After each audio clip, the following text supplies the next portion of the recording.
Bien-aimés frères et sœurs, vous connaîtrez la vérité et la vérité vous affranchira. Ça, c'est pas moi qui le dis, c'est la Bible qui le dit. Mais moi, je vous dis mieux.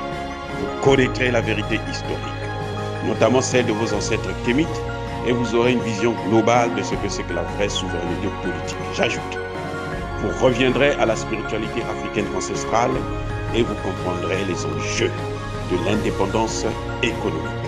Et pour terminer, vous accepterez votre identité culturelle kémite et vous obtiendrez deux choses. La première, c'est la paix. La seconde, c'est le développement, à une condition. L'unité de toute l'Afrique noire, l'unité de tous les Noirs du monde entier.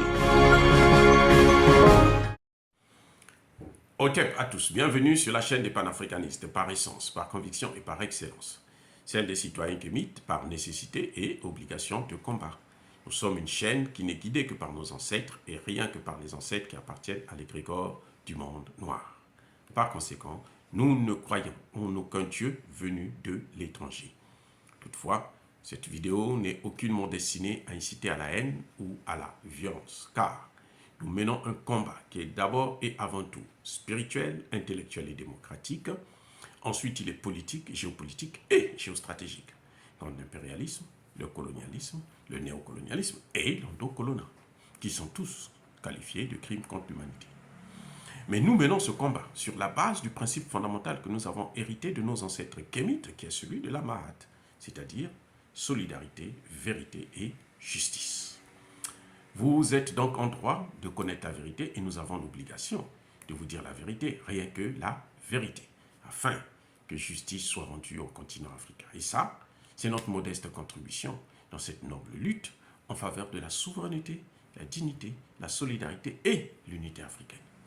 Ça, c'est ce que nous appelons le panafricanisme. Bien-aimés frères et sœurs, il y a de sérieux combats entre le GENIM et le IGS au Mali. Deux groupes terroristes se battent sur le terrain. Il y a des gens qui ont critiqué, qui ont dit « Oh, mais le gouvernement malien ne contrôle rien ». Je trouve ça assez ridicule, assez stupide. Que voulez-vous que le gouvernement malien puisse faire? Que voulez-vous que l'armée malienne puisse faire? Qu'elle s'interpose entre les deux groupes terroristes qui sont en train de détruire le pays, ou bien qu'elle les observe se battre? Eh oui, l'armée malienne a bien fait de les observer, les laisser se battre entre eux d'abord. Et l'armée malienne va attaquer, va se battre avec le vainqueur. Quand il y aura un groupe qui va exterminer l'autre, et il sera affaibli, l'armée malienne va rentrer dans le jeu. Et ce sera plus facile pour l'armée malienne de les neutraliser et puis de mettre un terme à ça. C'est aussi simple que ça. Il n'y a pas besoin de se mêler dans une affaire de deux voleurs, deux bandits qui sont en train de se disputer le morceau. Ça ne nous regarde pas. L'armée malienne doit seulement se contenter de recevoir les populations qui fuient le secteur, les encadrer pour qu'ils soient en sécurité. Et quand ils finissent de se battre, le vainqueur, là, il aura affaire à l'armée malienne. Et il y a quoi de surprenant à tout ça? Vous vous souvenez lorsqu'il y a eu l'Assemblée générale de l'organisation pourrie et maudite des Nations Unies? Vous vous souvenez de l'interview du président Bazoum sur les chaînes en question de la junte française? Il disait quoi? Il disait que la zone de Ménaka va être envahie. Où est-ce qu'il a eu l'information? Il est magicien. Il est devenu prophète. Bazoum savait qu'ils allaient se battre. Les deux ont le même maître. Et chacun cherche sa place. Chacun veut se donner une place de choix auprès du maître. L'Occident, la maudite junte française qui arme les terroristes. Aujourd'hui, il n'y a plus de besoin de chercher des preuves parce que nous avons des preuves à travers un jugement qui a été rendu aux États-Unis, à travers le discours du président turc, Erdogan, qui en a parlé avec Emmanuel Macron. Emmanuel Macron a fait comme si, a fait la sourde oreille. C'est comme si rien ne se passait. Il a refusé de l'écouter, de prendre des dispositions. Erdogan le dit. Ce n'est plus un secret. Donc on n'a plus besoin de preuves pour le Mali, qui même si on n'organise pas la réunion. Donc là encore, nous voyons que c'est la France qui est derrière. Pourquoi la France est en train d'envahir les pays africains autour du Mali? Parce qu'elle veut faire la guerre avec le Mali. Une guerre perdue d'avance, bien sûr. Croyez-moi, ça ne va pas être facile. Et la France va sortir de là comme une poule mouillée la tête entre les cuisses. Elle sera, mais alors, c'est là où elle saura que l'Afrique d'aujourd'hui n'est plus l'Afrique d'hier. Si les dirigeants, vous savez là en Côte d'Ivoire, la France a placé beaucoup de bases. Maintenant, elle a même un bateau de guerre qu'elle a amené là, alors qu'on a besoin de ce bateau-là en Ukraine.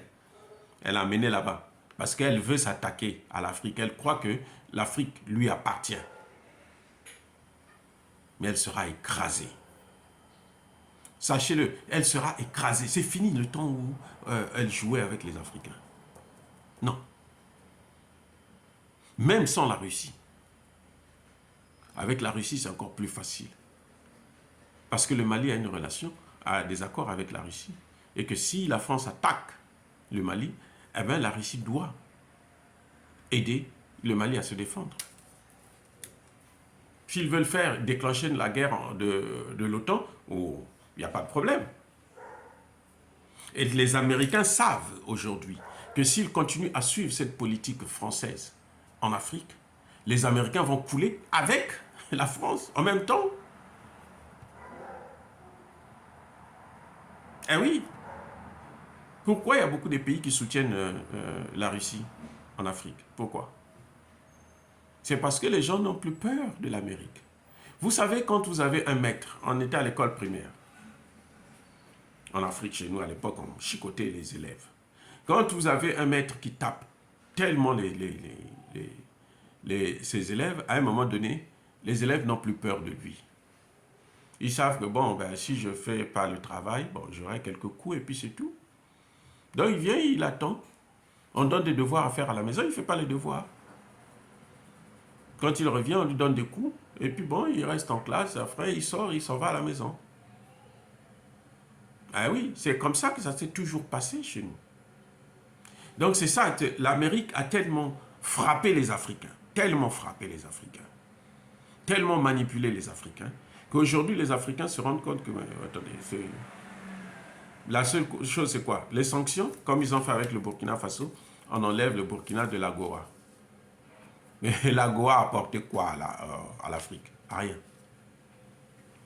Bref, ce combat entre le GENIM et le IGS, là, ce n'est pas une affaire qui nous concerne, nous, pas d'africanistes.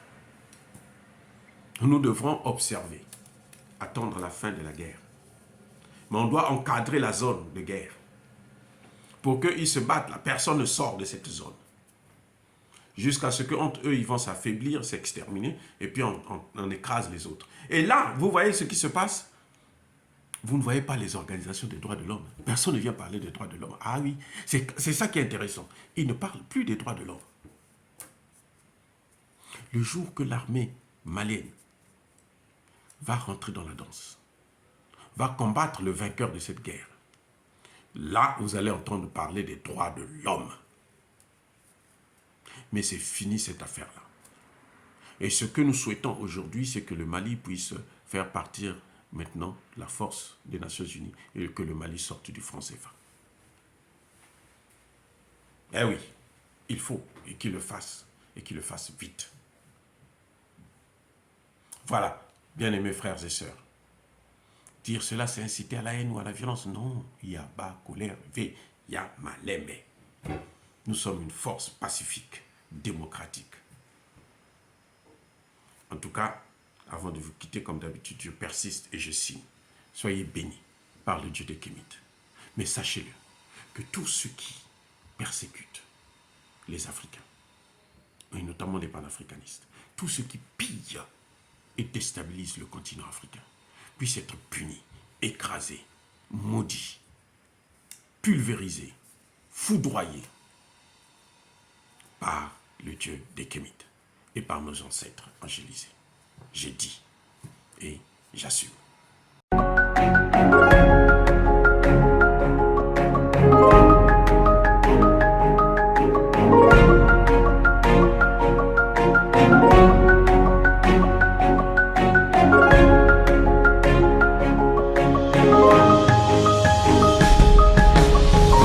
Eux, ils marchent par la foi et non par la vue.